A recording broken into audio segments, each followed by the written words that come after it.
right, so in the garden, I have decided that this is one of the absolute places where I feel no judgment. So, 9 times out of 10, when you see me in the garden, you will see me in whatever it is that I decided to put on and come out into the garden in. Hi friends, my name is Adrienne and I am here with At Home with Adrienne. If you are new here, welcome to my channel. If you are not new here, welcome back, friend. Thank you so much for being here. So today we have some rainy weather, and I will be honest with you guys, when it comes to rain and being in the garden, I absolutely love it. It's one of my favorite things. I don't know what it is, but it makes me want to come out and just enjoy it and to plant all the things. Now, here's the thing. It is the second week of March, and I am pushing the limits a little bit. And I've talked about this in one of my previous videos on what I'm planting, how soon I'm planting, and just testing some things out, because in the garden, I feel like the garden is a place where you will forever test things and you will forever learn. The garden is a great teacher, and the garden has taught me so many things that, you know, I'm just so grateful for all of the lessons in the garden. So today we are going to be planting out some cool weather things. Typically, I don't plant this early, but again, I'm gonna try it out this year and just see if we can get an early harvest. So we're here in my bed where this is a 16-foot bed, and I have onions, red, yellow, and white onions, as well as shallots on either end. You probably can't see it, but both ends have onions. And then coming up from that, I have some brassicas. On this end, I have some purple cabbage. I have some green cabbage, some either cauliflower or broccoli, one of the things. And over here, I know for certain I have green cabbage. So I am going to, well, what I brought out here to go ahead and get started, hopefully I can get some of these things in the ground before the rain comes back. I am going to be doing some radishes, some lettuces, some turnips, some spinach, and hopefully I can get some peas in the ground. Now this year, I made sure to purchase multiple packets and larger quantities of a lot of things, because I knew that I was going to want to plant out quite a bit more and do a lot more succession sowing. Now in my last video, if you've watched that video, if you haven't, please go and watch it. But in my last video, I talked a lot about succession seeding or starting seeds in successions. But now we're going to talk a little bit about succession planting. So when it comes to certain things, it is so easy for us to forget just how many successions of things we can grow if we get started early. Today, I'm going to start my first succession of radishes. I'm going to start my first succession of direct sowing lettuces, because I do have some lettuce that I have sown from transplants that I plan to get more of that, but then I also have lettuce growing inside. But if you're able to get out and work that soil and start planting some things, you'd be amazed at how many harvests you can get from a lot of different things in the garden. So don't just think that you have to plant one time and that's it on most things. Now, when you have your tomatoes, and even your tomatoes and peppers, I plan to work differently with those this year as well, because I plan to plant some out and then just kind of plant a few more plants after I do those, and not just bring everything out into the garden at once. Because what I found last year is my peppers thrived the most in November. We're in zone 8A, and I'm going to be switching over because listen, these knees and this ground, let me just be real here. But I am in zone 8A, and so I have a pretty long growing season.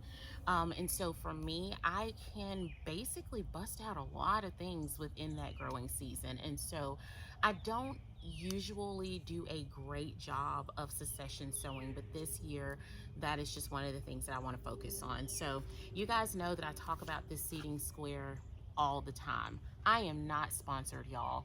However, this has been one of the things that I have really learned works best for my garden. I like to see rows that look uniform in most things. I just like to see a pretty garden. So I'm going to be using this today.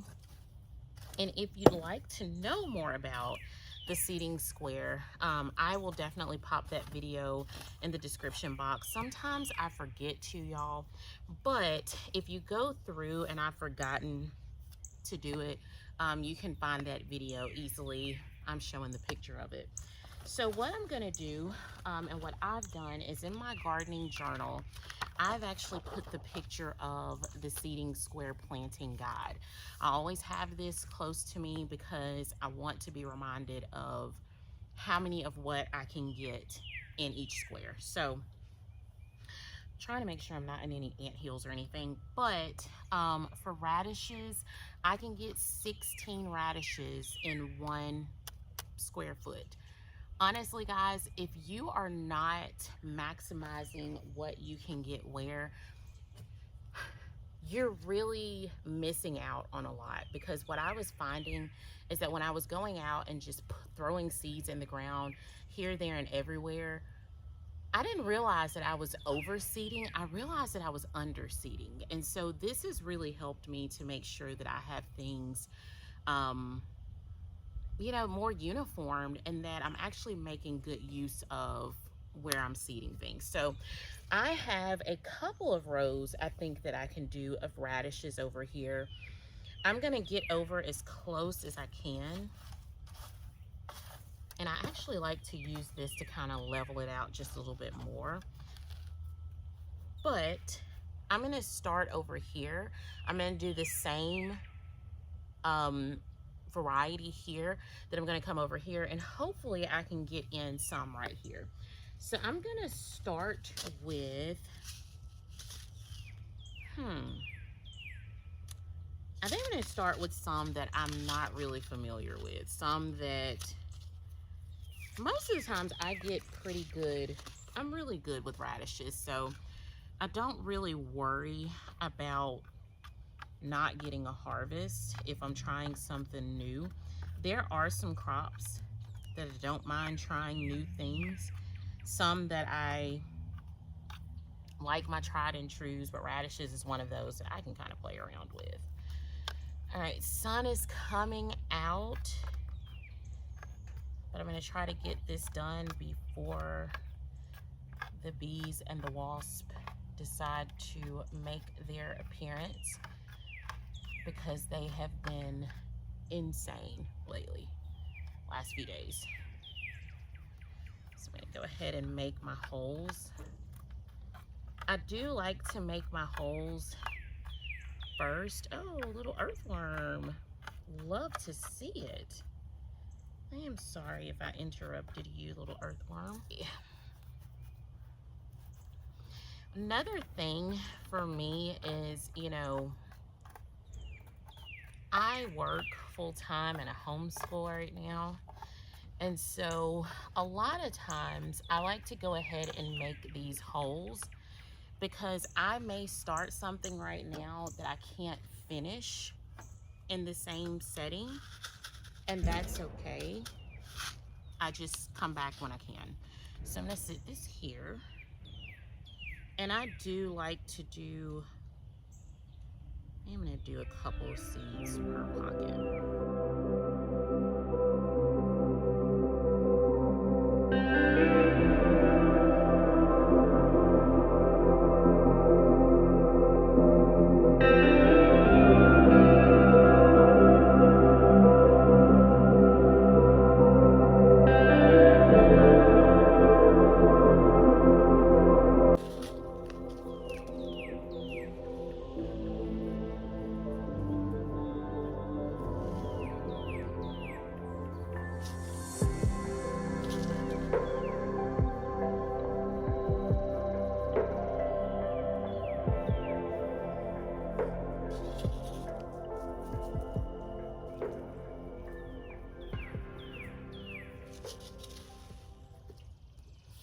right, so just like that, we have 2 square feet of radishes done. I think what I'm going to do, because I have so many radishes, I am going to, on the other side of these two, maybe plant something different, because like I said, I'll be doing radishes in several different places. So I think either that, or I may do some turnips on the other side. So I'm going to just kind of level this out a little bit, and then I'm going to go in and do another sowing, but this time I'm going to do daikon radishes. I've never grown daikon radishes. However, I've heard a lot about daikon radishes, so really interested in knowing how they grow and how well they are, if we like them. I like to pickle radishes. I'm probably the only one in my family that likes pickled radishes, and I'm okay with that. All right, make sure I have that in good. Now, I do have cherry bell radishes, and I've grown those many, many times. So I'll be growing those again. But like I said, I just kind of want to see what these daikon radishes are going to be like, and if I like them. So over here, I have the German giant.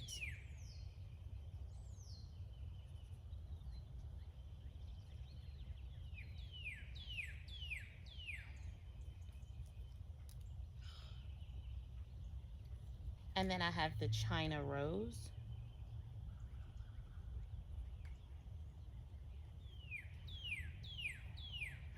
And then I have the Bravo.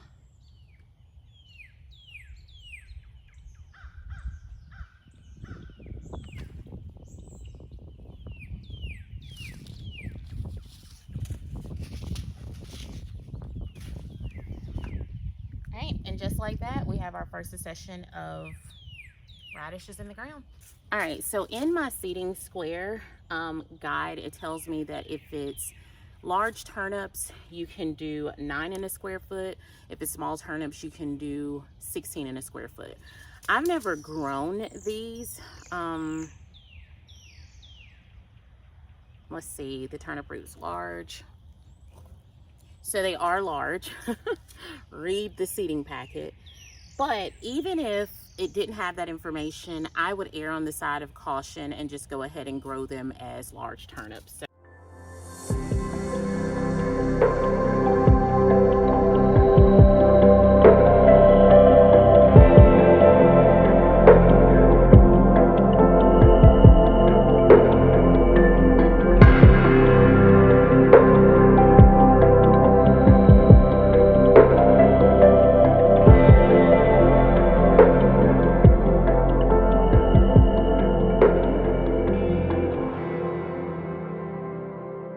all right, friends, so just like that, we have already started our spring direct sowing, and we've gotten some things in the ground. I cannot wait to see what's going to happen. Again, succession sowing has been such a game changer for me, and I just want to get better at it this year. So anyway, thank you guys so much for coming out into the garden with me. If you enjoyed this video, if you'll consider giving it a thumbs up.